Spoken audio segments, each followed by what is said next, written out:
ఎలా తెలుసుకున్నాం? 12 వాతావరణం ఐజాక్ అసిమోవ్ అనువాదం డాక్టర్ వి. శ్రీనివాస చక్రవర్తి విజ్ఞాన ప్రచురణలు మంచి పుస్తకం. అధ్యాయం 1 పరమాణువులు పీడనం. భూమి చుట్టూ మన చుట్టూ ఉన్న గాలినే వాతావరణం అంటాం. ఇది అట్మాస్ఫియర్, గాలి బంతి అన్న అర్థం గల గ్రీకు పదాల నుండి వచ్చింది. సామాన్యంగా మనం గాలి ఉనికిని పెద్దగా పట్టించుకోం. గాలి కంటికి కనిపించదు, స్పర్శకి తెలియదు, అసలేమీ లేనట్టే ఉంటుంది. కేవలం గాలి మాత్రమే ఉన్న పెట్టె తెరిచి చూస్తే అరె, ఇందులో ఏమీ లేదే, ఖాళీగా ఉందే అనుకుంటాం. అయినా కూడా గాలి ఉందని మనకు తెలుసు.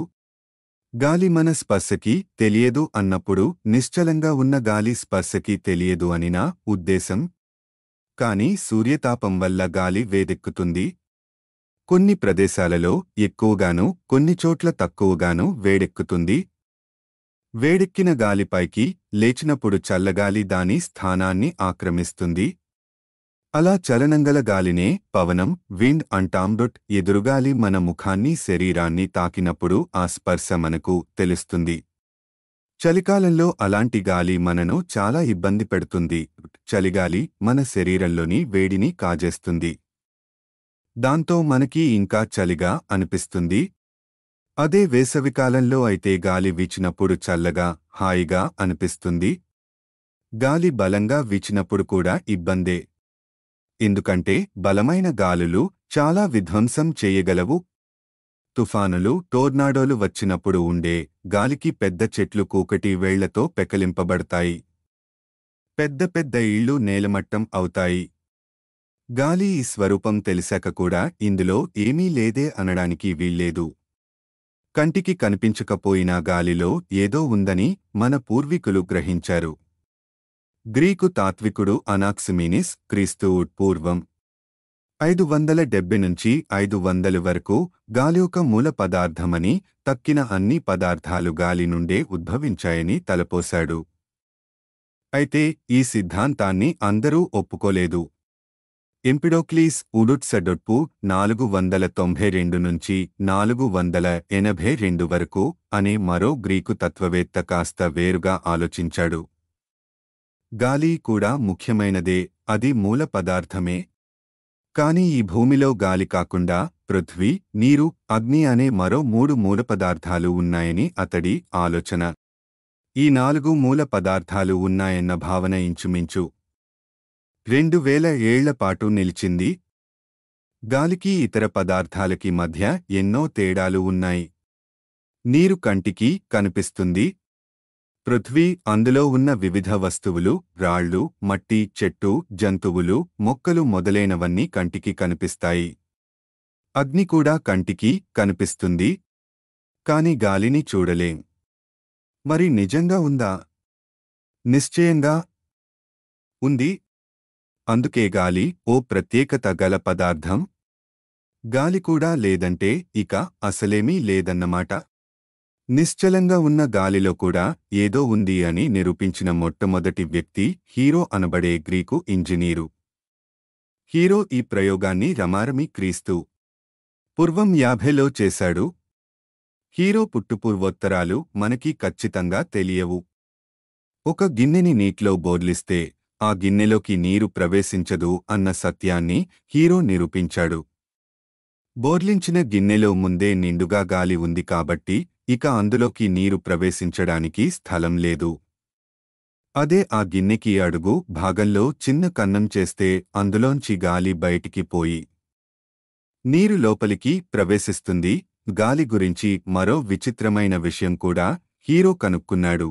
గాలి బరువు చాలా తక్కువ. ఒక పాత్రలో మట్టిగాని, నీరుగాని పోస్తున్నప్పుడు పోస్తున్న కొద్దీ పాత్ర బరువు పెరుగుతుంది. ఒక దశలో ఇక మోయలేనంతగా బరువు పెరుగుతుంది.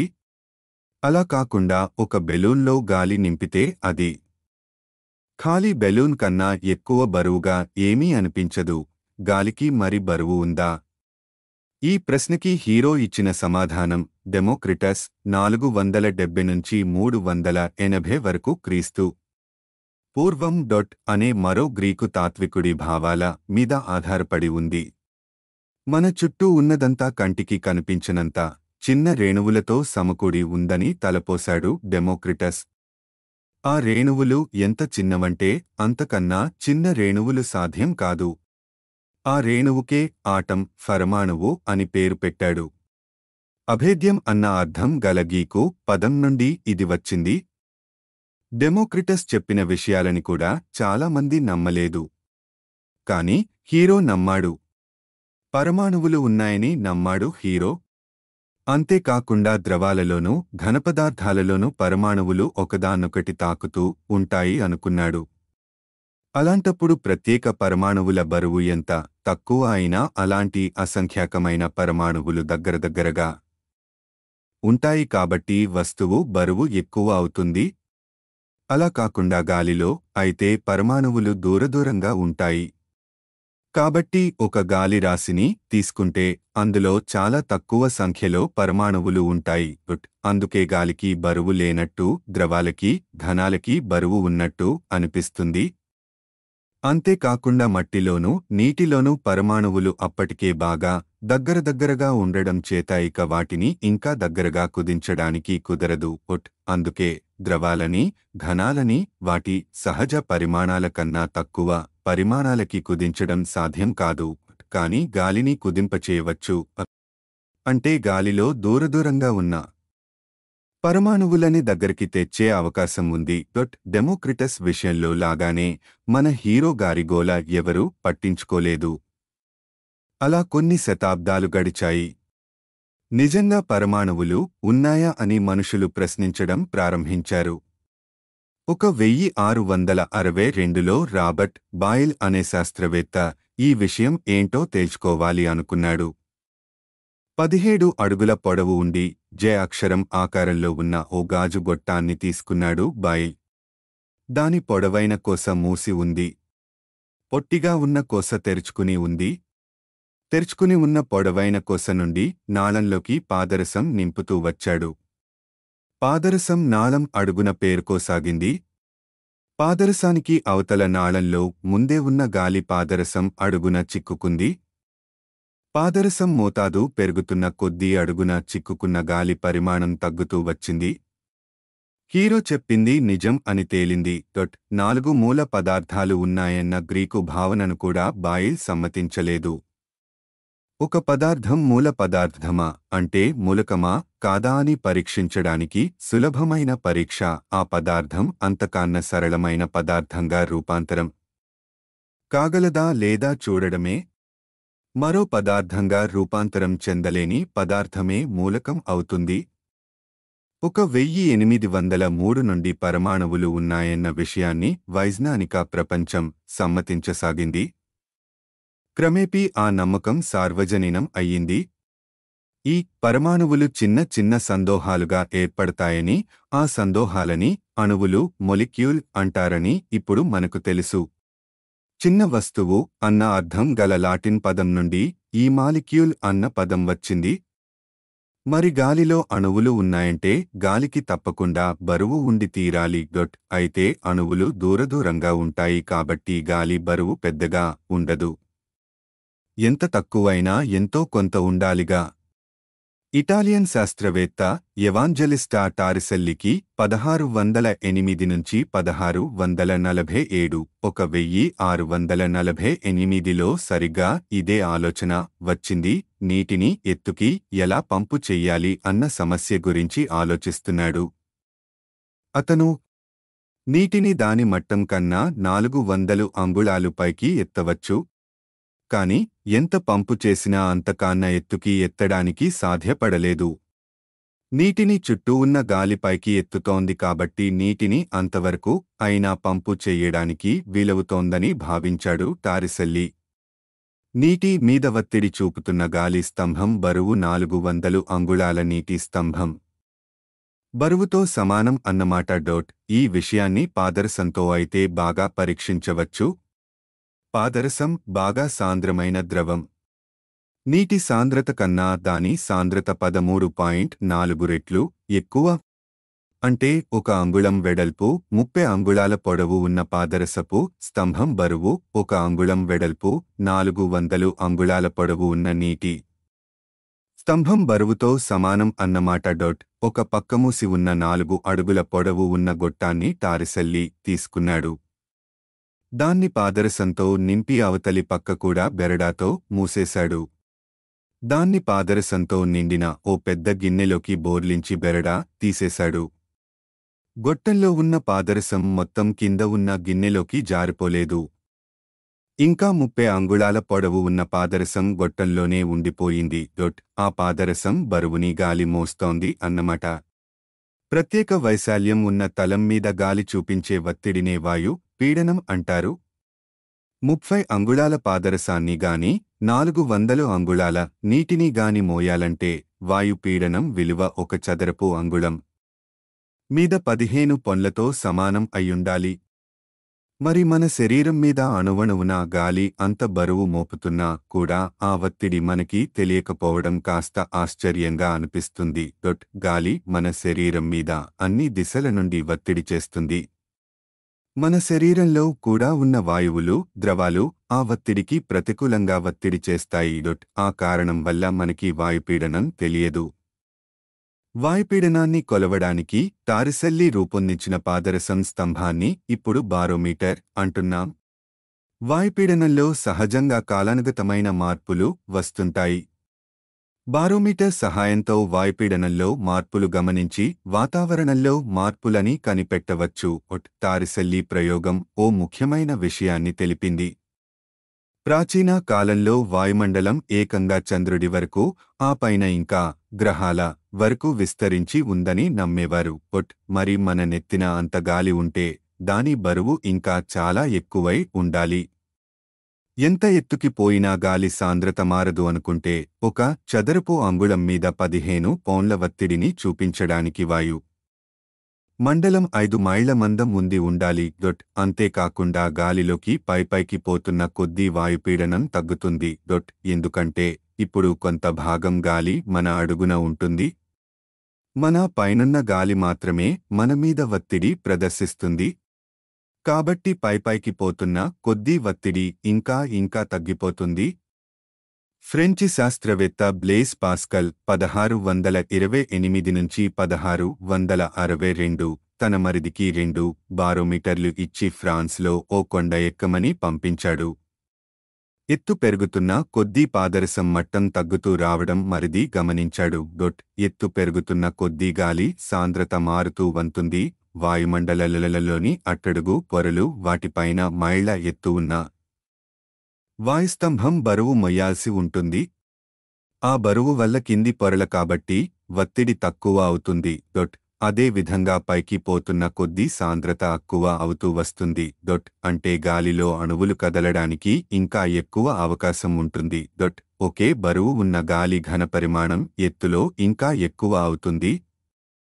అందుకే వాయు మండలం ఎత్తు 5 మైళ్ల కన్నా ఎక్కువ అయ్యుండాలి.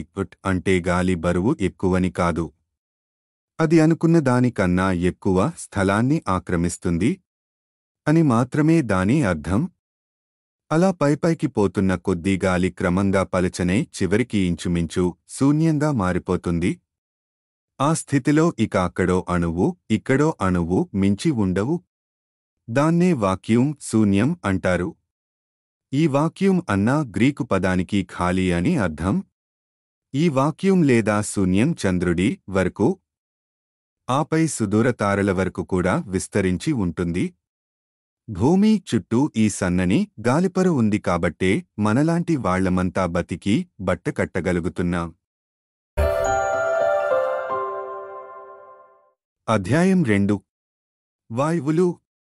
మూతలేని గిన్నెలో పోసిన నీరు క్రమంగా ఆవిరైపోతుంది. అలా ఆవిరైన నీరు ఏమవుతుంది? నీటి అణువులు మెల్లమెల్లగా పైనున్న గాల్లోకి ప్రవేశించి దూరదూరంగా విస్తరిస్తాయి. అలా విస్తరించిన నీటి అణువులనే ఆవిరి, వేపర్ అంటారు. ఆవిరి అన్న అర్థం గల లాటిన్ పదం నుండి వేపర్ వచ్చింది. ఈ ఆవిరి గాల్లోకి లేచి చల్లబడి తిరిగి నీటి బిందువులుగా మారుతుంది. అలాంటి బిందువులు తగినన్ని ఉంటే వాటినే మబ్బులు అంటారు. ఆ మబ్బుల నుంచి నీరు వర్షరూపంలో తిరిగి భూమిని చేరుతుంది. నేలమీద పడ్డ నీరు ఎండిపోయి ఆవిరే మళ్లీ వాయు రూపంలోకి మారుతుంది. ఆల్కహాల్, టర్పెంటైన్ వంటి ద్రవాలు కూడా ఆవిరవుతాయి. ద్రవాలని వేడిచేస్తే ఇంకా తొందరగా ఆవిరి అవుతాయి. ఆ ఆవిరులని చల్లారిస్తే మళ్లీ ద్రవరూపానికి వస్తాయి. కాని గాలి కాస్త ప్రత్యేకం. ఎంత చల్లార్చినా అది ద్రవ రూపంలోకి మారదు. అది అంటార్కిటికాలో తీవ్రమైన శీతాకాలపు పరిస్థితులలో అయినా సరే 1520లలో బెల్జియం దేశానికి చెందిన జాన్ బాప్టిస్టా వాన్ హెల్మాంట్ 1580 నుంచి 1644 అనే రసాయనిక శాస్త్రవేత్త ఆవిరుల మీదకి తన ధ్యాస మళ్లించాడు. ద్రవాలకి ఘన పదార్థాలకి ఖచ్చితమైన ఘనపరిమాణం ఉండడం, ఆవిరులకి లేకపోవడం అతడికి ఆశ్చర్యం కలిగించింది. ఒక పాత్రలో కాస్త ఇసుకగాని నీరుగాని తీసుకుంటే అది ఆ పాత్రలో ఒక భాగం మాత్రమే ఆక్రమిస్తుంది. అదే ఆవిరి అయితే పాత్ర అంతా నిండిపోతుంది. ద్రవాలతోనూ ఘనాలతోనూ పోలిస్తే ఆవిరులు, గాలి కూడా అల్లకల్లోలంగా ఉండే పదార్థాలు కాబోలు అని భావించాడు హెల్మాంట్. అలాగే అల్లకల్లోలంగా ఉండే ఆదిమ పదార్థం నుండి విశ్వం ఆవిర్భవించింది అని భావించేవారు ప్రాచీన గ్రీకులు. ఆ ఆదిమ పదార్థానికే వాళ్లు కేయాస్ అని పేరు పెట్టారు. ఈ గాలి, ఆవిరులు ఆ అధమమైన అల్లకల్లోల స్థితిలో ఉన్నాయి కాబట్టి వాటిని కేయాస్ అని పిలవసాగాడు. అయితే ఆ పదాన్ని తన స్వంత భాషలో స్వాభావికమైన పద్ధతిలో ఉద్భరించినప్పుడు ఆ కేయాస్ కాస్త గ్యాస్గా పరిణమించింది. చివరకు ఆ మాటే అందరూ స్వీకరించారు. నేడు మనం గాలి, వాయువులు మొదలైన పదార్థాలన్నిటినీ గ్యాస్లుగానే పరిగణిస్తాం.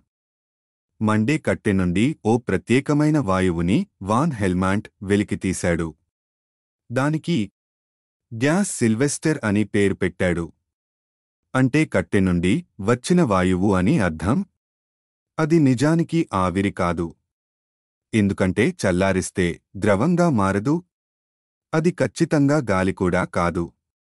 ఎందుకంటే గాలికి ఆస్త భిన్నంగా ప్రవర్తిస్తోంది. వాన్ హెల్మాంట్ చేసిన కృషికి గొప్ప స్పందన ఉందనడానికి లేదు. కాని 1756లో జోసెఫ్ బ్లాక్ 1728 నుంచి 1799 అనే స్కాటిష్ రసాయన శాస్త్రవేత్త సున్నపు రాయిని వేడిచేస్తే అది మరో పదార్థంగా సున్నంగా మారిపోతుందని కనుక్కున్నాడు. ఆ చర్యలో వెలువడ్డ వాయువుని బ్లాక్ శ్రద్ధగా పరిశీలించాడు. ఈ వాయువు వాన్ హెల్మాంట్ కనుక్కున్న వాయువు రెండూ ఒక్కటే అని తేలింది. ఈ వాయువునే నేడు మనం కార్బన్ డయాక్సైడ్, బొగ్గు పులుసు వాయువు అంటున్నావు. కార్బన్ డయాక్సైడ్ని సున్నంతో సంపర్కంలో ఉంచితే అది క్రమంగా సున్నపు రాయిగా మారిపోతుంది. మరి విడ్డూరం ఏంటంటే సున్నాన్ని ఊరికే అలా గాల్లో వదిలేసినా కూడా అది క్రమంగా సున్నపురాయిగా మారిపోతుంది. అయితే ఈ మార్పు కాస్త మెల్లగా జరుగుతుంది. ఈ చర్యని బట్టి గాల్లో కాస్త కార్బన్ డయాక్సైడ్ కలిసి ఉందని గమనించాడు బ్లాక్. దీన్ని బట్టి గాలి ఓ సరళమైన సమజాతీయమైన పదార్థం కాదని అర్థమయ్యింది. అందులో కార్బన్ డయాక్సైడ్ కలిసి ఉంది కాబట్టి అది పలు వాయువుల మిశ్రమం అయ్యుండాలి. అయితే గాల్లో కార్బన్ డయాక్సైడ్ పాలు 0.035%, రమారమి 1/38,000 మాత్రమే. అదేవిధంగా మనుషులు విడిచే శ్వాసలో మామూలు గాలిలో కన్నా ఎక్కువ పాలు కార్బన్ డయాక్సైడ్ ఉంటుంది అని బ్లాక్ కనుక్కున్నాడు. మనుషులు విడిచిన శ్వాసలో సున్నాన్ని ఉంచితే అది గాల్లో కన్నా వేగంగా సున్నపురాయిగా మారుతుంది. అలాగే కొవ్వొత్తి మండినప్పుడు కూడా కార్బన్ డయాక్సైడ్ పుడుతుంది. మామూలు గాలికి కార్బన్ డయాక్సైడ్కి మధ్య ఓ ముఖ్యమైన తేడా ఉందని కనుక్కున్నాడు బ్లాక్. కొవ్వొత్తి గాల్లో మండుతుంది కానీ కార్బన్ డయాక్సైడ్లో మండదు. మూసిన పాత్రలో కొవ్వొత్తిని మండించడానికి ప్రయత్నించాడు బ్లాక్. మైనం పూర్తిగా ఆవిరయ్యేలోపలే కొవ్వొత్తి ఆరిపోయింది. ఈ ఫలితం బ్లాక్కి ఆశ్చర్యం కలిగించలేదు. మండే కొవ్వొత్తి నుండి కార్బన్ డయాక్సైడ్ పుడుతుంది. కాబట్టి కొవ్వొత్తి మండుతూ పోతే ఒక దశలో పాత్రలో కార్బన్ డయాక్సైడ్ మరీ ఎక్కువై కొవ్వొత్తి దీపాన్ని ఆర్పేసి ఉంటుంది. అలా కార్బన్ డయాక్సైడ్ నిండిన పాత్రలో ఇప్పుడు బ్లాక్ సున్నాన్ని ప్రవేశపెట్టి కార్బన్ డయాక్సైడ్ని తొలగించాడు.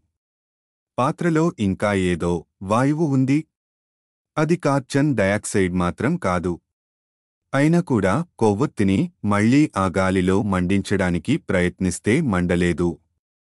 ఇది చూసి బ్లాక్ ఆశ్చర్యపోయాడు.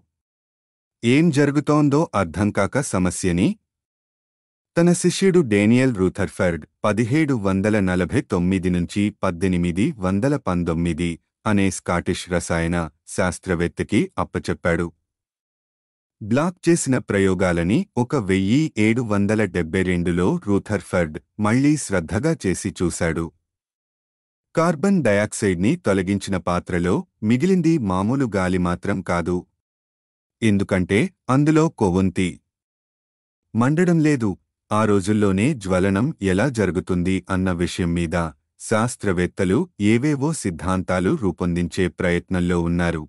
జ్వలనానికి ఫ్లాగిస్టాన్ అనే ఓ ప్రత్యేకమైన పదార్థం అవసరమని వాళ్ల ఊహ. ఈ ఫ్లాగిస్టాన్ అన్న పదం మండించడం అన్న అర్థం గల గ్రీకు పదం నుండి వచ్చింది. ఏదైనా వస్తువు మండుతున్నప్పుడు ఆ మండుతున్న వస్తువు నుండి ఫ్లాగిస్టాన్ పుట్టి గాల్లో కలుస్తుంది. ఫ్లాగిస్టాన్తో నిండిపోయిన గాలి ఇక అదనంగా ఫ్లాగిస్టాన్ని స్వీకరించదు. అలాంటి గాలికి రూథర్ఫర్డ్ ఫ్లాగిస్టికేటెడ్ ఎయిర్, ఫ్లాగిస్టిక్సతమైన గాలి అన్న భార నామధేయాన్ని ఇచ్చాడు. కొంతకాలం తరువాత రూథర్ఫర్డ్ కనుక్కున్న వాయువు నైట్రోజన్ అని తెలిసింది. నైటర్ని ఉత్పన్నం చేసేది అన్న అర్థం గల గ్రీకు పదం నుండి అది పుట్టింది.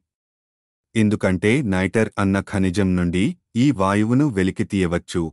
1774లో జోసెఫ్ ప్రీస్టీ 1733 నుంచి 1804 అనే ఇంగ్లీష్ రసాయన శాస్త్రవేత్త మరో వాయువుని కనుక్కున్నాడు. ఈ వాయువుని పరీక్షించాలన్న ఉద్దేశంతో జోసెఫ్ ప్రీస్టీ ఆ వాయువుని ఒక గాజునాళం ద్వారా పాదరసం ఉన్న పాత్రలోకి పోనిచ్చి ఆ పాదరసం మీద బోర్లించిన పాత్రలో సేకరింపబడేట్టు ఏర్పాటు చేశాడు. బోర్లించిన పాత్రలో సేకరింపబడుతున్న గాలి ఆ పాత్రలో ముందు ఉన్న పాదరసాన్ని క్రమంగా ప్రతిక్షేపిస్తూ వచ్చింది. అప్పుడు అతడు బోర్లించిన పాత్రకి మూతపెట్టి ఆ పాత్రని పాదరసం ఉన్న పాత్రలోంచి బయటికి తీసి దాని ముఖం పైకి వచ్చేట్టు తిప్పాడు. ఇలా చెయ్యడం వల్ల ఆ వాయువు ఎక్కడా గాల్లో కలవలేదు కాబట్టి దాని లక్షణాలని విపులంగా పరిశీలించడానికి వీలయ్యింది. కొన్ని వాయువులు నీటిలో కలుస్తాయి కాబట్టి ఈ ప్రయోగంలో ఎక్కడా నీరు లేకుండా జాగ్రత్తపడ్డాడు. ఈ ప్రయోగాలతో ప్రీస్టీ ఆసక్తి పాదరసం మీదకి మళ్ళింది. పాదరసాన్ని బాగా వేడిచేస్తే దాని ఉపరితలం మీద తుప్పు పట్టినట్టు ఎర్రని పొడి ఏర్పడడం గమనించాడు. ఆ పొడిని సేకరించి వేడిచేస్తే అది మళ్లీ మెరిసే చిన్న చిన్న పాదరసపు బిందువులుగా మారడం గమనించాడు. అలా వేడిచేసినప్పుడు అందులోంచి ఏదో వాయువు వెలువడడం కూడా గమనించాడు. ఈ కొత్త వాయువును ఓ పాత్రలోకి సేకరించి దాని లక్షణాలని పరీక్షించసాగాడు ప్రీస్టీ. మామూలు గాలికన్నా ఈ కొత్త వాయువులో అయితే వస్తువులు మరింత సులభంగా మండుతున్నాయని గమనించాడు. ఈ చిన్న కర్రపుల్లకి ఒక కొసలో నిప్పు అంటించాడు. కాసేపు అయ్యాక మంట ఆర్పేశాడు. కర్ర పుల్ల కొసలో ఇప్పుడు మంట లేకుండా కేవలం నిప్పు కణిక రగులుతోంది. ఆ నిప్పు కణికని ఈ కొత్త వాయువులోకి ప్రవేశపెడితే కణిక భగ్గున మండింది. గాలిలో ఫ్లాగిస్టాన్ పాలు చాలా తక్కువ కాబోలు, అందుకే కట్టే అందులో మండుతోంది అనుకున్నాడు ప్రీస్టీ. గాల్లోంచి ఆ కాస్త ఫ్లాగిస్టాన్ కూడా తొలగించగా వచ్చిన వాయువే ఈ కొత్త వాయువు అనుకున్నాడు ప్రీస్టీ. ఆ వాయువుకి ఫ్లాగిస్టికేటెడ్ ఎయిర్, ఫ్లాగిస్టాన్ రహిత గాలి అని పేరు పెట్టాడు. ప్రీస్టీ కనుక్కున్న ఆ వాయువుకి త్వరలోనే ఆక్సిజన్, ప్రాణవాయువు అన్న నామం సార్థకమయ్యింది. ఆమ్లకారి అన్న అర్థంగల గ్రీకు పదం నుండి వచ్చింది ఈ పదం. ఆమ్లాలలో ఎప్పుడూ ఆక్సిజన్ ఉండి ఉండాలని ఆనాటి రసాయనిక శాస్త్రజ్ఞులు భావించేవారు. తదనంతరం ఆ నమ్మకం తప్పని తేలింది. పేరు దిద్దుకోవడానికి అప్పటికి ఆలస్యం అయిపోయింది.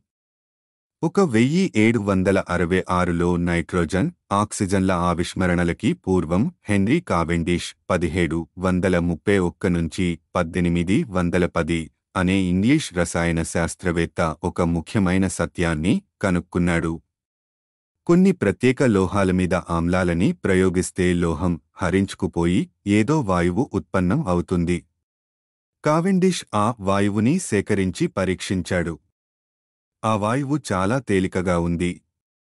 వివిధ వాయువుల సాంద్రతలని పోల్చి పరీక్షించినవాడిలో మొదటివాడు కావెండిష్.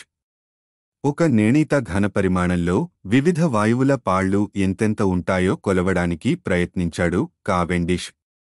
ఉదాహరణకి ఒక పాత్రలో గాలి బరువు 14 బెన్సులు ఉంది అనుకుందాం. ఈ కొత్త వాయువును అదే ఘనపరిమాణంలో నింపితే దాని బరువు 1 బెన్సే ఉంటుంది. కావెండిష్ పరీక్షించిన వాయువులు అన్నిట్లోకి ఇది అత్యంత తేలికైనది. నేటికీ అదే అత్యంత తేలికైనది. పైగా ఈ కొత్త వాయువు తేలికగా మండుతుంది. నిజానికి మండిస్తే విస్ఫోటాత్మకంగా మండుతుంది. కావెండిష్ దానికి అగ్గిగాలి అని పేరు పెట్టాడు. ఫ్లాగిస్టాన్ అంటే ఇదేనేమో అన్న ఆలోచన కూడా వచ్చింది. కావెండిష్ కనుక్కున్న గాలి మండినప్పుడు చిన్న చిన్న ద్రవం బొట్లుగా ఏర్పడుతోంది. పరీక్షించి చూడగా ఆ ద్రవం నీరని తేలింది. అందుకే ఈ వాయువుకి హైడ్రోజన్, ఉదజని అని పేరు పెట్టారు. నీటిని పుట్టించేది అన్న అర్థంగల గ్రీకు పదం నుండి హైడ్రోజన్ వచ్చింది. 1774 నాటికే ఆంటాయిన్ లాంజీట్ లెవోషియే 1743 నుంచి 1794 అనే ఫ్రెంచ్ రసాయన శాస్త్రవేత్త కొంతకాలంగా జ్వలన ప్రక్రియని అధ్యయనం చేస్తున్నాడు. మూసిన పాత్రలో ఓ వస్తువును మండించినప్పుడు లేదా లోహాల విషయంలో అయితే తుప్పు పట్టిస్తే పాత్ర బరువుని అందులో ఉన్న పదార్థపు బరువుతో కలిపి పరిశీలిస్తే మొత్తం బరువులో ఏమాత్రం మార్పు రాదు. అంతేకాకుండా తుప్పు పట్టిన లోహాల బరువు, మండించిన వస్తువుల బూడిద బరువు మండించడానికి ముందున్న మూల పదార్థపు తకు ఎక్కువగా ఉందని కూడా గమనించాడు. లోహాల బరువు పెరిగి మొత్తం పాత్ర బరువు ఎప్పట్లాగే ఉందంటే పాత్రలో మరేదో అంశం బరువు తగ్గి ఉండాలి. ఇక పాత్రలో మిగిలినది గాలి మాత్రమే, అంటే గాలి బరువు తగ్గి ఉండాలి. గాలిలో కొంత భాగం లోహంలోకి ప్రవేశించి ఉండాలి. ఈ ఊహ నిజమని నిరూపించాడు లెవోషియే. ఎందుకంటే తరువాత పాత్ర మూత తెరిచినప్పుడు తగ్గిన గాలి బరువును భర్తీ చెయ్యడానికి బయట ఉన్న గాలి లోపలికి ప్రవేశించడం గమనించాడు. అంతేకాక గాలితో నిండిన పాత్రను నీటిలో బోర్లించి అందులో లోహాన్ని తుప్పు పట్టనిచ్చినప్పుడు నష్టపోయిన గాలి భాగాన్ని భర్తీ చెయ్యడానికి నీటి మట్టం పైకిలేవడం కూడా కనిపించింది. అలా ఎగసిన నీరు గాలిలో సుమారు 1/5 భాగాన్ని భర్తీ చేసింది. ఈ ప్రయోగాలను బట్టి ఫ్లాగిస్టాన్ సిద్ధాంతం శుద్ధ తప్పు అని అర్థం చేసుకున్నాడు లెవోషియే. ఫ్లాగిస్టాన్ని కలిపినందుకో తీసేసినందుకో గాలి బరువు మారలేదు. అసలు ఫ్లాగిస్టాన్ అనేదే లేదు. నిజానికి గాలి మూలపదార్థం కాదు. అది 2 విలక్షణమైన వాయువుల మిశ్రమం. ఆ 2 వాయువులు మూలకాలు. గాలిలో 4/5 వంతులు నైట్రోజన్, 1/5 వంతులు ఆక్సిజన్ ఉంటాయి. ఏదైనా పదార్థాన్ని మండించినప్పుడు లేదా తుప్పు పట్టనిచ్చినప్పుడు అది గాలిలోని ఆక్సిజన్తో కలిసి బరువు పెరుగుతుందని వాదించాడు లెవోషియే. ఆక్సిజన్ మాయమై నైట్రోజన్ మాత్రమే మిగులుతుంది. ఇనుము తుప్పు పట్టినప్పుడు అది ఆక్సిజన్తో కలిసి ఐరన్ ఆక్సైడ్గా మారుతుంది. పాదరసాన్ని వేడిచేసినప్పుడు అది ఆక్సిజన్తో కలిసి ఇటుక రంగు మెర్క్యూరిక్ ఆక్సైడ్గా మారుతుంది. ఆ మెర్క్యూరిక్ ఆక్సైడ్ని మళ్లీ వేడిచేస్తే పాదరసం ఆక్సిజన్లుగా విడిపోతుంది. మెర్క్యూరిక్ ఆక్సైడ్ నుండి వచ్చిన ఆక్సిజన్లో మామూలు గాలిలో కన్నా వస్తువులు త్వరగా మండుతాయి. ఎందుకంటే గాలిలో ఉన్నది కేవలం 1/5 వంతు ఆక్సిజనేగా. ఆ విధంగా ఫ్లాగిస్టాన్తో పని లేకుండా రూథర్ఫర్డ్ చేసిన ప్రయోగానికి, ప్రీస్టీ చేసిన ప్రయోగానికి వివరణ దొరికింది. కట్టెలోనూ కొవ్వొత్తిలోనూ ఉండే అణువులలో కార్బన్ పరమాణువులు ఉంటాయి. ఇంచుమించు 100% కార్బన్ గల పదార్థాలకి బొగ్గు ఒక తార్మాణం, కార్బన్ పరమాణువులు ఆక్సిజన్తో కలిస్తే కార్బన్ డయాక్సైడ్ తయారు అవుతుంది. ఎన్నో ఆక్సైడ్ల లాగానే ఇది కూడా వాయువే కాబట్టి గాల్లో కలిసిపోతుంది. అందుకే కట్టెని మండించినప్పుడు మిగిలే బూడిద బరువు కట్టె బరువు కన్నా తక్కువగా ఉంటుంది. అందుకే కొవ్వొత్తిలో మైనం కాలినప్పుడు ఇంచుమించు పూర్తిగా మాయమైపోతుంది. ఆధునిక రసాయన శాస్త్రానికి జ్వలన ప్రక్రియ గురించిన అవగాహన, అందుకు 25 ఏళ్ల తరువాత వచ్చిన పరమాణు సిద్ధాంతం పునాదులు. అధ్యాయం 3. అణువులు, ఎత్తులు. లెవోషియే కృషి వల్ల నిజంగా గాలి అంటే ఏమిటో మనుషులకి అర్థం అయ్యింది. గాలిలో 78% నైట్రోజన్, 21% ఆక్సిజన్. లెవోషియే అంచనా వేసినట్టు రమారమి 4/5, 1/5 వంతులు అన్నమాట ఉంటుందని నేడు మనకు తెలుసు. అయితే 78, 21, 99 మాత్రమే కదా. మరి మిగతా 1% గాలిలో ఏముంది? మామూలుగా గాలిలో కొంచెం తేమ కూడా ఉంటుంది. కాని దాన్ని మనం లెక్కించడం లేదు. గాలిలోని అంశాలని పరిశీలించడానికి తేమను, అలాగే ధూళిని కూడా తీసేస్తాం. వట్టి పొడిగాలినే తీసుకుంటాం. 78% నైట్రోజన్, 21% ఆక్సిజన్ మాత్రమే ఉన్న శుద్ధమైన గాలినే తీసుకుంటాం. గాలిలో కాస్త కార్బన్ డయాక్సైడ్ కూడా ఉంటుంది. కాని దాని పాలు 1% కన్నా చాలా తక్కువ. గాలిలో నైట్రోజన్, ఆక్సిజన్లు కాక మరేదో ఉందని కనుక్కున్న మొట్టమొదటివాడు కావెండిష్. హైడ్రోజన్ కనుక్కున్నది ఇతడే. 1785లో అతడు ఒక పాత్రలో గాలి తీసుకుని అందులోంచి విద్యుల్లతలని, ఎలక్ట్రిక్ స్పార్క్ పోనిచ్చాడు. ఆ విద్యుల్లతలలోని శక్తి ధాటికి నైట్రోజన్, ఆక్సిజన్లు కలిసి నైట్రోజన్ ఆక్సైడ్ తయారయ్యింది. అలాంటి సంయోగాన్ని సాధించడానికి కావలసినంత శక్తి మామూలు ఉష్ణంలో ఉండదు. అదే జరిగితే కేవలం ఓ కార్చిచ్చు వల్ల వాతావరణంలో ఘోరమైన మార్పులు వచ్చేవి. నైట్రోజన్ ఆక్సైడ్ అణువులని నీటిలో కరిగించి తొలగించవచ్చు. ఆ విధంగా ఉన్న ఆక్సిజన్ అంతా తొలగించబడుతుంది. ఇక మిగిలింది నైట్రోజన్. మరి కొంచెం ఆక్సిజన్ని కలిపి చూశాడు కావెండిష్. అలా ఇంకా ఆక్సిజన్ని కలుపుతూ వచ్చాడు. అలా కలుపుతూ పోతే ఒక దశలో ఇక వాయువులే ఉండకూడదని ఆలోచించాడు కావెండిష్. ఆ విధంగా గాలిలో కేవలం నైట్రోజన్, ఆక్సిజన్ మాత్రమే ఉంటాయని నిరూపించేయచ్చునని సంబరపడ్డాడు. కార్బన్ డయాక్సైడ్ వంటి వాయువులు కూడా ఉన్నా అవి అతి సూక్ష్మమైన మోతాదుల్లోనే ఉంటాయి. కావెండిష్ ఎంత వాయువు కలిపినా చివరికి కాస్త వాయువు మిగిలి పోయేది. మొత్తం గాలిలో అది ఎప్పుడూ 1% ఉండేది. విద్యుత్తు ప్రభావం వల్ల కూడా అది ఆక్సిజన్తో కలిసేది కాదు. ఆ వాయువు గాలిలో నైట్రోజన్ కాదు, ఆక్సిజన్ కాదు. కాని అది గాలిలో భాగమే. ఈ విషయాన్ని కావెండిష్ వైజ్ఞానిక లోకానికి చాటాడు. కాని ఎవరూ పట్టించుకోలేదు. ఇంచుమించు 1 శతాబ్దకాలం పాటు ఈ 1% శేషం గురించి అంతా మరచిపోయారు.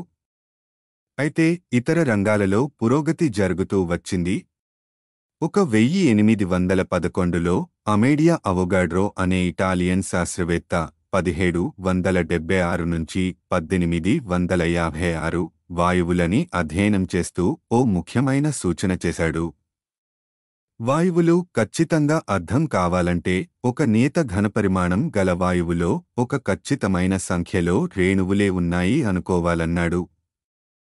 ఆ రేణువులు అణువులు కావచ్చు, పరమాణువులు కావచ్చు.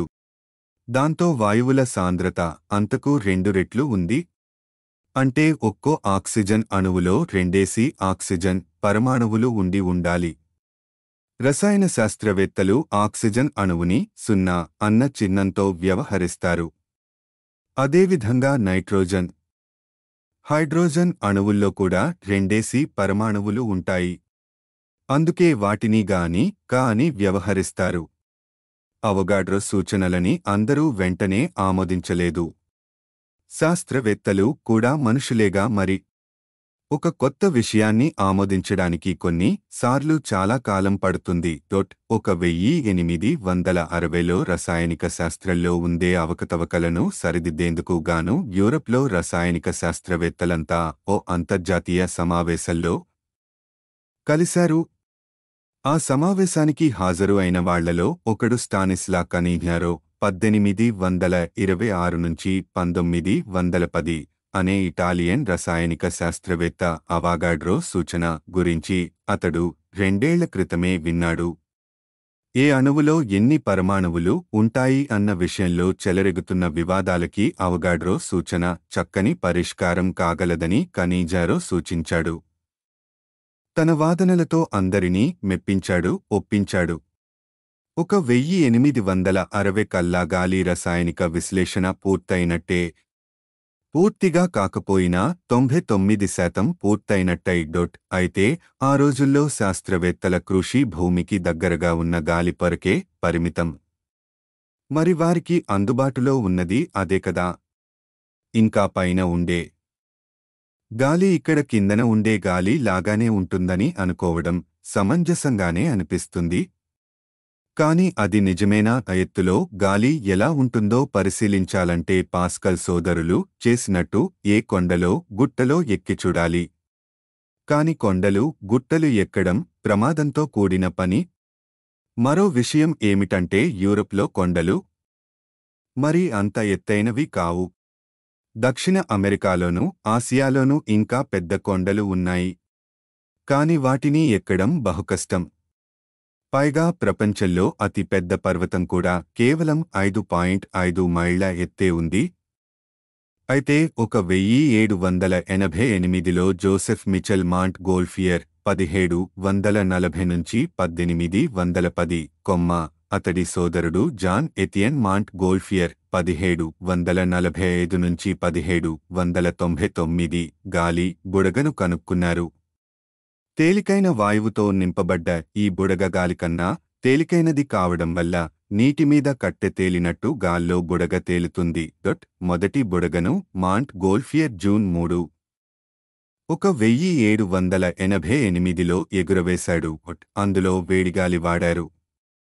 కాని జాక్ అలెగ్జాండర్ చార్లెస్ 1746 నుంచి 1828 అనే ఫ్రెంచ్ శాస్త్రవేత్త వేడిగాలికి బదులు హైడ్రోజన్ని వాడాలని సూచించాడు. ఆగస్టు 1788 27న హైడ్రోజన్ బుడగ ఎగరవేశారు. అనతికాలంలోనే ఈ బుడగల రీడకి యూరప్లో బాగా ప్రాముఖ్యత పెరిగింది. వాటిని స్త్రీలు కూడా నడిపించడం ఒక విశేషం అయిపోయింది. బుడగను నడిపించిన మొట్టమొదటి మహిళ పేరు జీన్ లాటబ్రోస్. బుడగలు ఎగరేయడంలో, అందులో ప్రయాణించడంలో ఉండే ఆర్భాటం, ఉత్సాహం ఇవన్నీ చూసి సామాన్య ప్రజానికం కూడా ఈ బుడగల పట్ల ఆకర్షితులయ్యారు. కాని కొంతమంది మాత్రం ఈ బుడగలని వైజ్ఞానిక దృష్టితో చూడసాగారు. ఎంతైనా ఎత్తైన కొండలు ఎక్కడం కన్నా బుడగలలో పైకెగరడం చాలా తేలిక. 1784లో జాన్ జెఫ్రీస్ 1745 నుంచి 1810 అనే అమెరికన్ డాక్టర్ లండన్ నగరం మీద బుడగలో ఎగిరాడు. తనతో పాటు ఓ థర్మామీటర్, వివిధ ఎత్తుల నుండి గాలిని సేకరించడానికి సాధనాలు తీసుకెళ్లాడు. బుడగతో చేసిన మొట్టమొదటి వైజ్ఞానిక పరీక్ష ఇదే. అయితే జెఫ్రీస్ ఎగిరిన ఎత్తు మరి అంత ఎత్తేమీ కాదు. కాని 1804లో ఫ్రెంచ్ రసాయనిక శాస్త్రవేత్త లూయి గే లుసాక్ 1778 నుంచి 1850 బుడగలో ఇంచుమించు 4.5 మైళ్ల ఎత్తుకి ఎగిరాడు. యూరప్లోని అత్యున్నత పర్వతాల కన్నా ఈ ఎత్తు ఓ మైలు ఎక్కువ. గే లుసాక్ ఆ ఎత్తు నుండి గాలిని సేకరించాడు. భూమి ఉపరితలం వద్ద ఉన్న గాలిలోని అంశాల నిష్పత్తే అక్కడ కూడా ఉందని అతడు గమనించాడు. అయితే అంత ఎత్తులో గాలి పలచన అవుతుంది. బుడగకి వేలాడదీసిన తెరచివున్న గండోలా బుట్టలో నించున్న గే లుసాక్కి ఊపిరి తీసుకోవడం కష్టమయింది. అంతేకాకుండా పైకి పోతున్న కొద్దీ చలి పెరిగింది. ఎందుకంటే పలచనైన గాలికి ఎక్కువ ఉష్ణాన్ని నిలుపుకునే గుణం ఉండదు. ఆ చలికి తట్టుకోవడం కష్టమయ్యింది. తరువాత 1875లో వెనకటి రికార్డు బద్దలు కొడదామని ముగ్గురు మనుషులు బుడగలో ప్రయాణించి 6 మైళ్లు పైకి ఎగిరారు. కాని దురదృష్టవశాత్తు ఆ ప్రయాణంలో 2 ప్రాణాలు వదిలారు. మూడవవాడైన గాస్టన్ టిస్యాంద్యే 1843 నుంచి 1899 ప్రాణాలతో తిరిగొచ్చాడు. ఆ తరువాత తెరిచి ఉన్న గండోలాలు ఉన్న బుడగల్లో విపరీతమైన ఎత్తులకి ఎగరడానికి ఎవరూ సాహసించలేదు. 1892 నుండి మనుషుల్లేని బుడగలని పంపడం మొదలయ్యింది. వివిధ ఎత్తుల్లో పరిస్థితులని పరీక్షించడానికి అందులో థర్మామీటర్లు, బారోమీటర్లు మొదలైన సాధనాలతో బుడగలు పైకెగిరాయి. బుడగలు దిగి వచ్చాక సాధనాలు నమోదు చేసిన విషయాలని పరిశీలించవచ్చు. లియాన్ ఫిలిప్ టెస్రాన్ ద బార్ 1855 నుంచి 1918 అనే ఫ్రెంచ్ శాస్త్రవేత్త ఈ నిర్మానుష్య బుడగలతో ఎన్నో అధ్యయనాలు చేశాడు. ఎత్తు పెరుగుతున్న కొద్దీ ఉష్ణోగ్రత తగ్గుతూ ఒక ఎత్తులో 55 డిగ్రీల సెల్సియస్కి పడిపోతుందని గుర్తించాడు. ఇది సైబీరియాలో శీతాకాలపు ఉష్ణోగ్రతతో సమానం. అయితే ఆ ఎత్తు కన్నా పైకిపోయిన ఉష్ణోగ్రత 55 డిగ్రీల సెల్సియస్ మాత్రమే ఉంటుంది గాని అంతకన్నా తగ్గదు. 1902లో టెస్రాన్ ద బార్ వాతావరణంలో 2 విలక్షణమైన ప్రాంతాలు ఉన్నాయని సూచించాడు. అడుగున ఉన్నదంతా మనకు మామూలుగా తెలిసిన వాతావరణం. మేఘాలు, వర్షాలు, గాలి దుమారాలు వగైరా అన్నీ ఈ ప్రాంతానికి చెందినవే. ఈ ప్రాంతానికి టెస్రాన్ ద బార్ ట్రోపోస్పియర్ అని పేరు పెట్టాడు. మార్చు చెందే గోళం అన్న అర్థం గల గ్రీకు పదం నుండి ఇది వచ్చింది. భూమధ్య రేఖకి 10 మైళ్లు ఎత్తు వరకు ఈ ట్రోపోస్ఫియర్ విస్తరించి ఉంటుందని ఇతడు నమ్మాడు. భూమధ్యరేఖకి దూరం అవుతున్న కొద్దీ ట్రోపోస్ఫియర్ ఎత్తు తగ్గుతూ ఉంటుంది. ధ్రువాల వద్ద ట్రోపోస్ఫియర్ ఎత్తు 5 మైళ్లే ఉంటుంది. ఉష్ణోగ్రత పెరుగుదల ఆగిపోయే ఎత్తే ట్రోపోస్ఫియర్కి సరిహద్దు. ట్రోపోస్ఫియర్కి పైన ఉన్న ప్రాంతంలో వర్షాలు, దుమారాలు మొదలైనవి ఏవీ ఉండవని టెస్రాన్ ద బార్ అనుకున్నాడు. అందుకే ఆ ప్రాంతానికి స్ట్రాటోస్ఫియర్ అని పేరు పెట్టాడు. పొరలు గల గోళం అన్న అర్థం గల గ్రీకు పదం నుండి ఇది వచ్చింది. అధ్యాయం 4. ప్రశస్త వాయువులు, అయానులు. వాతావరణ వాయువులలో ఇంకా తెలియని 1% ఏముంది అన్న ప్రశ్నకి ఇప్పటికీ సమాధానం లేదు. 1882 నుండి జాన్ విలియం స్ట్రట్లార్డ్ రాలీ 1842 నుంచి 1919 అనే ఇంగ్లీష్ శాస్త్రవేత్త నైట్రోజన్ని శ్రద్ధగా అధ్యయనం చేస్తున్నాడు. ఇతర పరమాణువులతో పోలిస్తే నైట్రోజన్ పరమాణువు బరువు ఎంతో తెలుసుకోవాలని అతడి ఉద్దేశం. పరీక్ష కోసం వాడే నైట్రోజన్ని 2 విధాలుగా సేకరించాడు. మొదటి పద్ధతి గాలిలో ఉన్న ఆక్సిజన్, నీటి ఆవిరి, కార్బన్ డయాక్సైడ్, ధూళి మొదలైన వాటినన్నిటినీ తొలగించడం. రెండవ పద్ధతి కొన్ని ప్రత్యేక ఖనిజాలని ఉపయోగించి నైట్రోజన్ని తయారు చేయడం. రెండవ పద్ధతి నైట్రోజన్ పరమాణువుని ఏ ఖనిజం నుండి తీసినా పరమాణువు బరువు మాత్రం ఒకటే కావడం గమనించాడు రాలీ. కాని గాలి నుండి తీసిన నైట్రోజన్ పరమాణువుల బరువు మాత్రం ఖనిజం నుండి తీసిన పరమాణువుల కన్నా కాస్త ఎక్కువ ఉంది. తేడా ఎందుకు వస్తోందో రాలీకి అర్థం కాలేదు. పరిశోధన వివరాలని వెల్లడి చేస్తూ ఈ చిక్కుముడి విప్పమని ఇతర శాస్త్రవేత్తలని అభ్యర్థించాడు. ఇంతలో సర్ విలియం రామే 1852 నుంచి 1916 అనే స్కాటిష్ రసాయనిక శాస్త్రవేత్త ఈ సమస్యని చేపట్టడానికి అనుమతి కోరాడు. దేనితోనూ కలియని గాలిబుగ్గను కావెండిష్ కనుక్కోవడం అతడికి గుర్తు. బహుశా ఆ ప్రయోగంలో నైట్రోజన్ కన్నా బరువైన వాయువేదో కలిసిందేమో. ఖనిజం నుండి తీసిన నైట్రోజన్ అయితే శుద్ధమైన నైట్రోజన్ మాత్రమే అయ్యుంటుంది. కాని గాలిలోంచి తీసిన నైట్రోజన్లో మరేదో బరువైన అజ్ఞాత వాయువు కలిసి ఉండవచ్చు. అందుకే గాలి నుంచి తీసిన నైట్రోజన్ బరువు కాస్త ఎక్కువగా ఉండవచ్చు. ఆనాటికే రసాయనిక శాస్త్రవేత్తలకి స్పెక్ట్రోస్కోప్ వినియోగం గురించి బాగా తెలుసు. ఈ సాధనంతో అణువులని, పరమాణువులని గుర్తుపట్టవచ్చు. వాయువుని వేడిచేస్తే కాంతిని వెలువరిస్తుంది. ఈ కాంతిలో చిన్న చిన్న తరంగాలు ఉంటాయి. ప్రతి అణువు లేక పరమాణువు కొన్ని ప్రత్యేక తరంగ దైర్ఘ్యాల వద్దే కిరణాలను వెలువరిస్తుంది. వేలిముద్రల సహాయంతో మనిషిని గుర్తుపట్టినట్టు తరంగదైర్ఘ్యాల సహాయంతో అణువుని గుర్తుపట్టవచ్చు. కావెండిష్ చేసిన ప్రయోగాన్నే రామే కూడా చేసి చూశాడు. ఆ ప్రయోగంలో గాలిబుగ్గలోని వాయువులని పరీక్షిస్తే దాని తరంగదైర్ఘ్యాలకి నైట్రోజన్ తరంగదైర్ఘ్యాలకి మధ్య ముఖ్యమైన తేడాలు ఉన్నట్టు తెలిసింది. అప్పటివరకు తెలిసిన మరే ఇతర మూలకాలు అలాంటి తరంగదైర్ఘ్యాలను వెలువరించలేదు. 1895లో రామ్సే ఇదో కొత్త మూలకం అని నిస్సందేహంగా తెలుసుకున్నాడు. దానికి ఆర్గాన్ అని పేరు పెట్టాడు. ఈ గ్రీకు పదానికి జడం అని, సోమరి అని అర్థం ఉంది.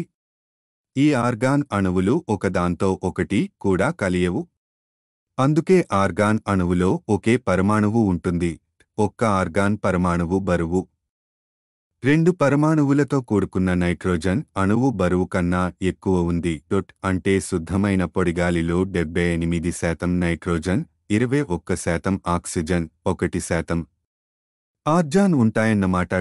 రామ్సే కాలం నాటికే రసాయనిక శాస్త్రవేత్తలు వివిధ మూలకాల గురించి ఎంతో తెలుసుకున్నారు. ఆర్గాన్ వంటి మూలకం ఉన్నప్పుడు అలాగే మరే ఇతర అణువులతోనూ చర్య జరపని ఇతర మూలకాలు కూడా నిశ్చయంగా ఉండవచ్చన్న భావన చాలామందికి సబబు అనిపించింది. రామ్సే అలాంటి అణువుల అన్వేషణలో పడ్డాడు. ఆర్గాన్ ఆవిష్కరణ జరిగిన సంవత్సరమే వేడిచేస్తే ఏదో వాయువుని వెలువరించే ఓ ఖనిజం గురించి విన్నాడు రామే. ఆ వాయువు నైట్రోజన్ అని కూడా విన్నాడు. కాని అది నిజంగా నైట్రోజన్ ఏనా?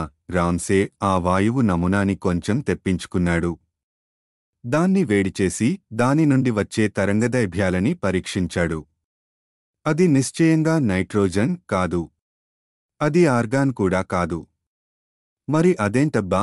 చాలా కాలం క్రితమంటే 1868లో ఫ్రెంచ్ ఖగోళ శాస్త్రవేత్త పియర్ జూల్స్ సేసర్ జాన్సెన్ 1824 నుంచి 1907 సూర్యకాంతిలో కనుక్కున్న తరంగదైర్ఘ్యాలకి ఈ కొత్త వాయువు నుండి వచ్చే తరంగదైర్ఘ్యాలకి పోలిక ఉండడం గమనించి ఆశ్చర్యపోయాడు రామ్సే.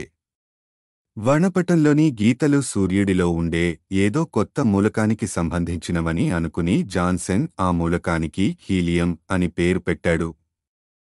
హీలియోస్ అంటే గ్రీకు భాషలో సూర్యుడు అని అర్థం. ఆ విధంగా రామ్సే భూమి మీద హీలియం కనుక్కున్నవాడు అయ్యాడు. ఈ విధమైన అన్వేషణ కొనసాగిస్తూ రామ్సే పెద్ద పెద్ద మొత్తంలో ఆర్గాన్ వాయువును తీసుకుని దాని విశ్లేషణ మొదలెట్టాడు. వాటిలో చిన్న చిన్న మొత్తాల్లో ఇతర అజ్ఞాత వాయువులు కలిసి ఉండడం గమనించాడు. 1898లో అతడు 3 కొత్త వాయువులని కనుక్కున్నాడు. వాటిలో మొదటిది నియాన్. నవీనం అనే అర్థం గల గ్రీకు పదం నుండి ఇది వచ్చింది. రెండవది క్రిస్టాన్. గుప్తం అన్న అర్థం ఉన్న గ్రీకు పదం నుండి ఇది వచ్చింది. మూడవది జియాన్. అపరిచితం అన్న అర్థం గ్రీకు పదం నుండి ఇది వచ్చింది. ఆర్గాన్, హీలియం వాయువులతో ఈ 3 వాయువులని కలిపి వాటికి జడవాయువులని లేదా ప్రశస్త వాయువులని పేరు పెట్టారు. ఈ వాయువులన్నీ కూడా వాతావరణంలో ఉంటాయి. అయితే ఆర్గాన్ తప్ప తక్కిన 4 అతి సూక్ష్మ మోతాదుల్లో ఉంటాయి. గాలిలో కేవలం 1/50,000 వంతు మాత్రమే నియాన్ ఉంటుంది. ఇవి కాకుండా చిన్న చిన్న మోతాదుల్లో కార్బన్ డయాక్సైడ్, హైడ్రోజన్, మీథేన్ వాయువులు కూడా ఉంటాయి. ఒక మీథేన్ అణువులో ఒక కార్బన్ పరమాణువు, 4 హైడ్రోజన్ పరమాణువులు ఉంటాయి. గాలిలో నుండి తగుమోతాదుల్లో ఈ జడ వాయువులని వెలికితీయడం చాలా కష్టం. కాని రామ్సే తన కృషిని ప్రారంభించిన రోజుల్లోనే వాయువుల మీది పరిశోధనలు కొత్త బాటలు తొక్కుతున్నాయి. 1800 తొలి దశల్లో గాలిని ఎంతగా చల్లబరిచినా అది ద్రవ్య రూపంలోకి మారేది కాదు. ఏళ్లు గడుస్తున్న కొద్దీ శాస్త్రవేత్తలు ఇంకా తక్కువ ఉష్ణోగ్రతలు ఎలా సాధించాలో తెలుసుకున్నారు. దాంతో వరుసగా ఒక్కొక్క వాయువుని ద్రవీకరిస్తూ వచ్చారు. చివరికి 1877లో లూయి పాల్కాయిటే 1832 నుంచి 1913 అనే ఫ్రెంచ్ శాస్త్రవేత్త ఆక్సిజన్, నైట్రోజన్ వాయువులు కూడా ద్రవీకరించేటంత తక్కువ ఉష్ణోగ్రతలు సాధించగలిగాడు. ఆక్సిజన్ 188 డిగ్రీల సెల్సియస్ వద్ద, నైట్రోజన్ 194 డిగ్రీల సెంటిగ్రేడ్ వద్ద ద్రవ్య రూపానికి వచ్చాయి.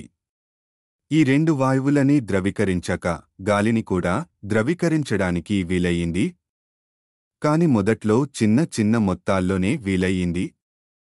1895లో కార్ల్ లిందే 1842 నుంచి 1934 అనే జర్మన్ రసాయనిక శాస్త్రవేత్త ఈ సమస్యని చేపట్టాడు. పెద్ద మొత్తాల్లో తక్కువ వ్యయంతో గాలి ద్రవాన్ని ఎలా తయారు చేయాలో కనిపెట్టాడు. వాయురూపంలో ఉన్న గాలి కన్నా ద్రవ్యరూపంలో ఉన్న గాలి సాంద్రత చాలా ఎక్కువ. అంటే 1 గాలన్ వాయు రూపం గాలిలో కన్నా 1 గాలన్ ద్రవ్యరూపం గాలిలో చాలా ఎక్కువ. నానారకాల అణువులు ఉంటాయి. రసాయనిక శాస్త్రవేత్తలు ద్రవ్య గాలి నుండి పెద్ద మొత్తంలో శుద్ధ ఆక్సిజన్ని, శుద్ధ నైట్రోజన్ని, తగు మొత్తంలో ప్రశస్త వాయువులని, అత్యంత అరుదైన జియాన్ని కూడా ఉత్పత్తి చేయగలిగారు. 1800ల చివరికల్లా గాలి అంతరంగ రచన ఇంచుమించు పూర్తిగా తెలిసిపోయింది. అయినా నింగి నిచ్చెనని ఎక్కాలన్న ఆశ శాస్త్రవేత్తల్లో ఇంకా చావలేదు. 6 మైళ్లకి మించిన ఎత్తుకి మనిషి ఎక్కలేదు. అంతకన్నా ఎత్తుకి మనుషుల్లేని బుడగలే ఎగరగలిగాయి. కాని మరీ ఎత్తుకి వెళితే గాలి బాగా పలచన అయిపోతుంది. మరి శ్వాస తీసుకునేదేలా? మరి తెరిచిన బుట్టలో ప్రయాణించడానికి బదులు లోపల మామూలు సాంద్రత వద్ద గాలి ఉన్న మూసిన మందిరంలో నిలుచుని ప్రయాణించవచ్చు కదా. చివరికి సరిగ్గా అదే చేశారు. ఆగస్ట్ పికాట్ 1884 నుంచి 1962 అనే స్విస్ శాస్త్రవేత్త ఓ కొత్త రకం పెద్ద బుడగలు తయారు చేశాడు. వీటిలో అలుమినంతో చేసిన మందిరాలు ఉంటాయి. అందులో కూర్చుని ఇతగాడు 1931లో ఇంచుమించు 11 మైళ్లు ఎత్తుకి ఎగిరాడు. బుడగని పైకి ఎత్తడానికి హీలియం వాయువు వాడాడు. హైడ్రోజన్ అంత తేలికైన వాయువు కాదు హీలియం. కాని హైడ్రోజన్లా అది మండదు, పేలదు కాబట్టి మరింత శ్రేయస్కరమైనది. తదనంతరం పట్టుబట్టతో బదులు ప్లాస్టిక్తో బుడగలు చేయసాగారు. వాటిలో ఎక్కి మనుషులు 20 మైళ్ల ఎత్తు వరకు ప్రయాణించసాగారు. నిర్మానుష్య బుడగలు 30 మైళ్ల ఎత్తు వరకు ఎగరగలిగాయి. ఇంకా ఎత్తులకి ఎగిరిన బుడగలు స్ట్రాటోస్ఫియర్లో పైకి వెళ్తున్న కొద్దీ ఉష్ణోగ్రత స్థిరంగా లేదని తెలిపాయి. నిజానికి ఉష్ణోగ్రత పెరగసాగింది. 30 మైళ్ల ఎత్తు వద్ద స్ట్రాటోస్ఫియర్ అంతమైపోతుంది. ఆ పైన ఉన్నది ఉపరి వాతావరణం. 20 మైళ్ల ఎత్తుకి పైన ఉన్న వాతావరణం బరువు మొత్తం వాతావరణం బరువులో 2% మాత్రమే. కాని అంత పలచని పొరలో కూడా ఎన్నో విచిత్రాలు జరుగుతాయి. ఉదాహరణకి రాత్రిపూట ఆకాశంలోకి చూస్తే పరిపాటిగా తోకచుక్కలు కనిపిస్తాయి. ఇవి చిన్న పదార్థపు శకలాలు. అంతరిక్షంలో ఎగురుతూ వచ్చి భూమిని ఢీకొంటాయి. అవి ఉపరివాతావరణంలోంచి బాణాల్లా దూసుకొస్తూ నప్పుడు వాటికి చుట్టూ ఉన్న గాలికి మధ్య తీవ్రమైన రాపిడి జరుగుతుంది. ఆ రాపిడి వల్ల ఆ వస్తువుల్లోని గతిశక్తి ఉష్ణంగా మారి ఆ వేడికి వస్తువు మండి మసైపోతుంది. అక్కడ గాలి పలచనే కావచ్చు. కాని ఆ కాస్త గాలి చాలు ఉల్కలని మసి చేయడానికి. అప్పుడు పుట్టే తేజం 60-80 మైళ్ల ఎత్తు వద్ద కూడా కనిపిస్తుంది. ఇకపోతే సూర్యుడి నుండి ప్రచండ పరమాణువుల కన్నా చిన్న కణాలు దూసుకొస్తుంటాయి. ఈ కణాల ధారలనే సౌరపవనాలు అంటారు. ఈ కణాలకి విద్యుదావేశంతో పాటు గొప్ప శక్తి కూడా ఉంటుంది. ఇవి సూర్యుడి నుండి అన్ని దిశలలోనూ దూసుకుపోతాయి. కొన్ని భూమిని కూడా ఢీకొంటాయి. ఆ తాకిడిలో భూమి ఉపరివాతావరణంలోకి చొచ్చుకువచ్చి అక్కడి అణువులని, పరమాణువులని విచ్ఛిన్నం చేస్తాయి. అలా విచ్ఛిన్నం అయిన అణువులకి పరమాణువులకి విద్యుదావేశం ఉంటుంది. వీటినే అయాన్లు అంటారు. విద్యుదావేశం లేని తటస్థ అణువుల కన్నా ఇవి మరింత శక్తివంతమైనవి. మరి సహజంగా భూమి మీద పగటవైపు మాత్రమే సౌరపవనాల తాకిడి ఉంటుంది. రాత్రివైపు చేరకుండా భూమి దేహం అడ్డుపడుతుంది. విచ్ఛిన్నమైన అణువులు అవి కోల్పోయిన విడిభాగాలని తిరిగి పొంది తాకిడిలో పొందిన అదనపు శక్తిని వాదులుకుంటాయి. అలా వెలువడ్డ శక్తి కాంతి రూపంలో వికిరణం అవుతుంది. సౌరపవనాలని వంగేట్టు భూమి అయస్కాంత క్షేత్రం చేస్తుంది. అందుకే సౌరపవనాలు ప్రత్యేకించి ధ్రువాల వద్దే భూమిని తాకుతాయి. విచ్ఛిన్నమైన అణువుల నుండి వెలువడే కాంతి సరిగ్గా అక్కడే వెలువడుతుంది. ఆ కాంతికే అరోరా అని పేరు. ధ్రువరాత్రులలో ఇదో విశేషం. కళ్ళకి స్పష్టంగా కనిపించేటంత అరోరాని పుట్టించడానికి తగినంత గాలి భూమి ఉపరితలానికి 100 మైళ్ల ఎత్తులో కూడా ఉంది. కొన్నిసార్లు 600 మైళ్ల ఎత్తులో కూడా అరోరా కనిపిస్తుంది. 1950లలో ఇంకా చాలా ఎత్తు వరకు వాతావరణాన్ని కూడా దాటిపోగల రాకెట్లని ఎలా పంపాలో తెలుసుకున్నారు మనుషులు. ఈ పద్ధతిలో 1200 మైళ్ల ఎత్తులో కూడా రాకెట్ గమనం మీద ప్రభావాన్ని చూపగల పెద్ద మొత్తాల్లో అణువుల పరమాణువుల రాశులు ఉన్నాయని కనుక్కున్నారు. ఆ ఎత్తుల్లో అధిక భాగం హీలియం పరమాణువులు, హైడ్రోజన్ పరమాణువులు, హైడ్రోజన్ అణువులు మాత్రమే ఉన్నాయి. భూమి వాతావరణంలోనే కాదు, ఈ సమస్త విశ్వంలోనూ ఇవే అత్యంత తేలికైన అణువులు. 1901లో ఇటాలియన్ ఎలక్ట్రికల్ ఇంజనీర్ గుగ్లెమో మార్సోని 1874 నుంచి 1937 అట్లాంటిక్ మహాసముద్రానికి ఒక చివరన ఉన్న ఇంగ్లండ్ నుండి అవతల చివరన ఉన్న న్యూఫౌండ్లాండ్ వరకు రేడియో తరంగాలని పంపించగలిగాడు. ఈ విషయం అందరికీ ఆశ్చర్యం కలిగించింది. ఎందుకంటే రేడియో తరంగాలు సరళ రేఖలోనే ప్రయాణిస్తాయి. ఇంగ్లండ్ నుండి న్యూఫౌండ్లాండ్ని చేరుకోవాలంటే రేడియో తరంగాలు భూమి వంపు వెంట వంగాలి. మరి అది ఎలా సాధ్యమైంది? 1902లో ఆర్థర్ ఎడ్విన్ కెన్నెల్లీ 1861 నుంచి 1939 అనే British American electrical engineer radio తరంగాలు గాల్లోని అయాన్లని ఢీకొని పరావర్తనం చెందుతాయి అన్న వాదనని ప్రతిపాదించాడు.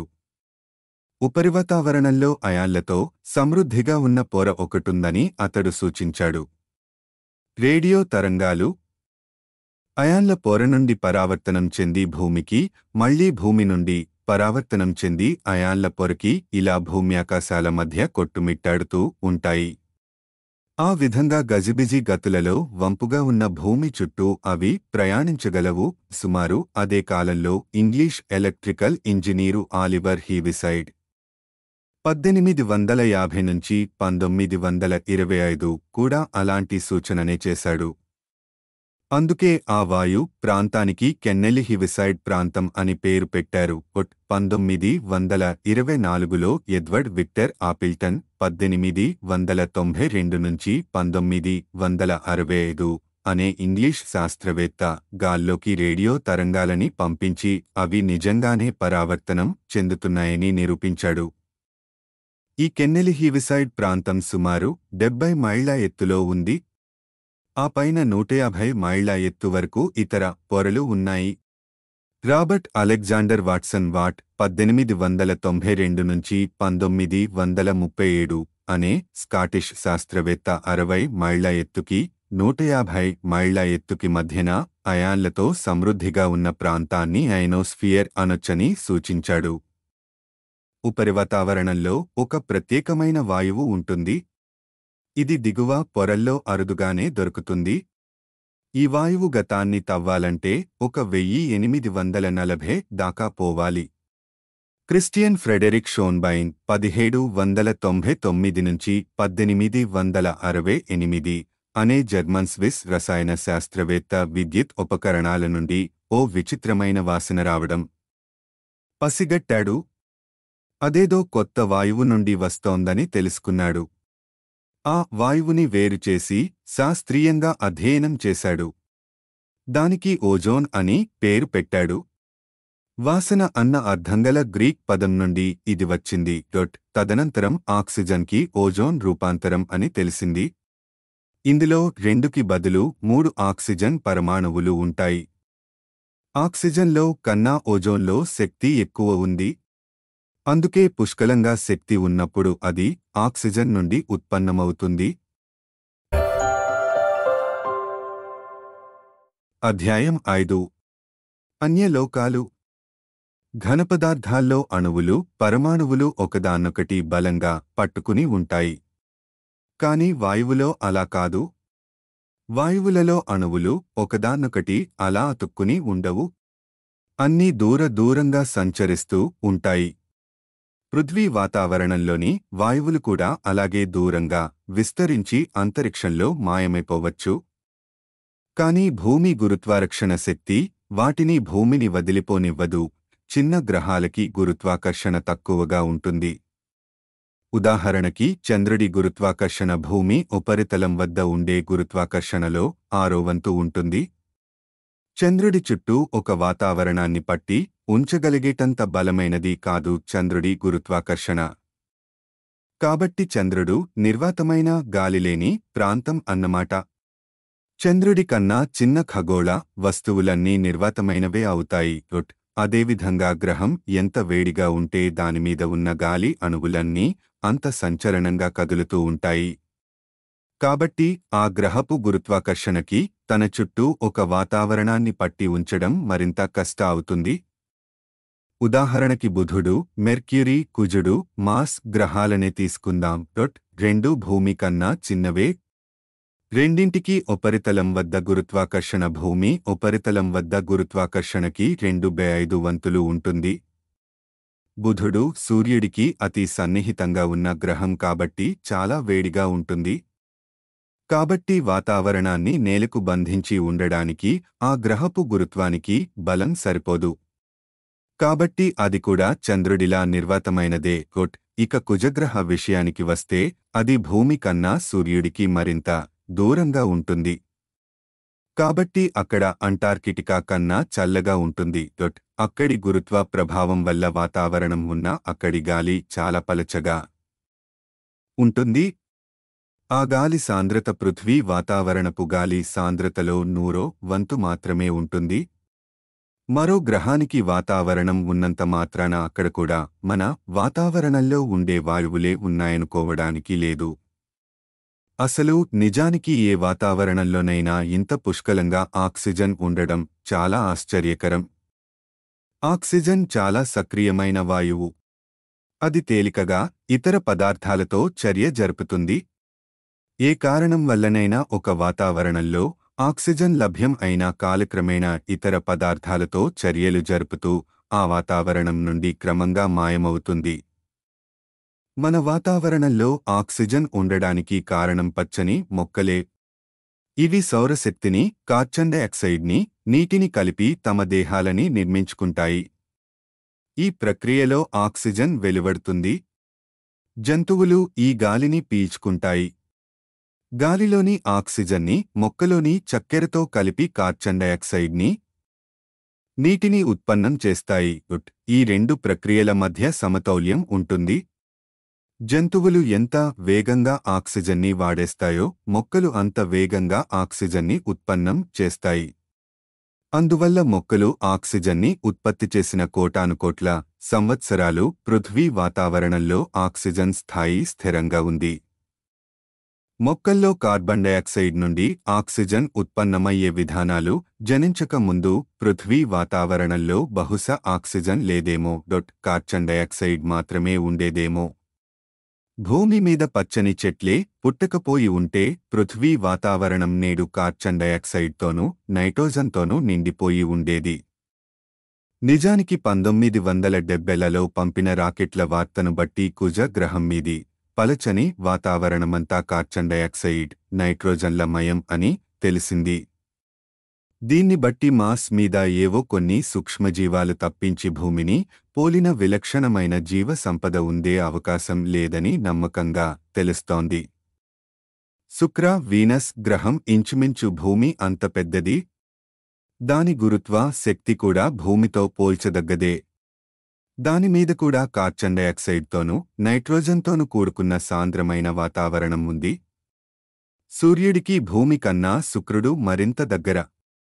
కాబట్టి ఇంకా వేడిగా ఉంటుంది.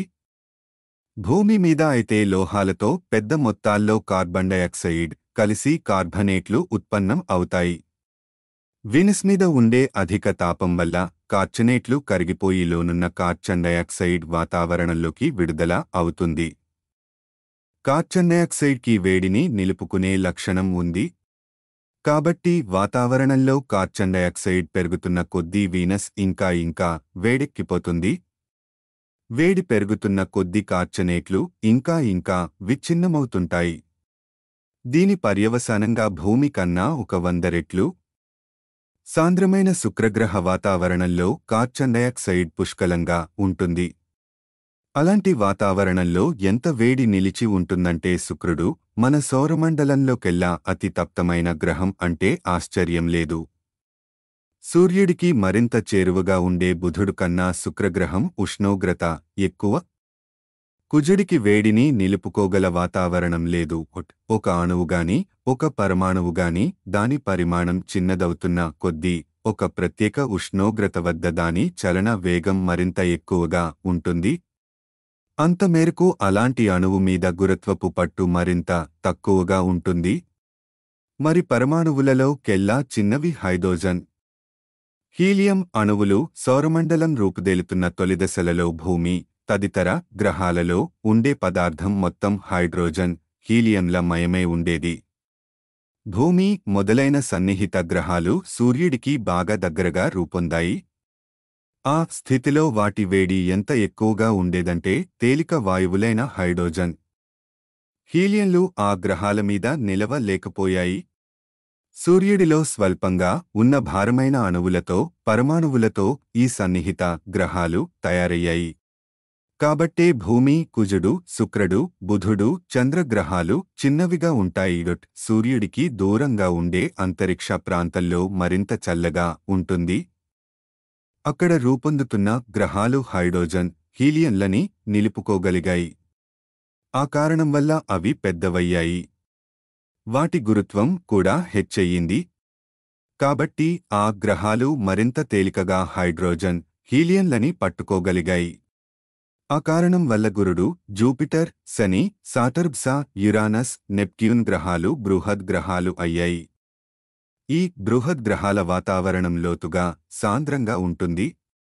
అధిక శాతం హైడ్రోజన్, హీలియం వాయువులు కలిగి ఉంటుంది. బృహద్ గ్రహాల అపగ్రహాలు బాగా చిన్నవి. కాబట్టి సౌరమండలపు అంచులలో ఉండే అతిశీతల అంతరిక్షంలో కూడా ఆ ఉపగ్రహాల మీద పెద్దగా వాతావరణం ఉండదు, ఒక్క టైటన్ ఉపగ్రహాన్ని మినహాయిస్తే. ఈ టైటన్ అనేది శని ఉపగ్రహాల్లో కెల్లా పెద్దది. దీని పరిమాణం కాస్త ఎక్కువే. చలి కూడా బాగా ఎక్కువ. కాబట్టి ఈ ఉపగ్రహం మీద మాత్రం వాతావరణం ఉంటుంది.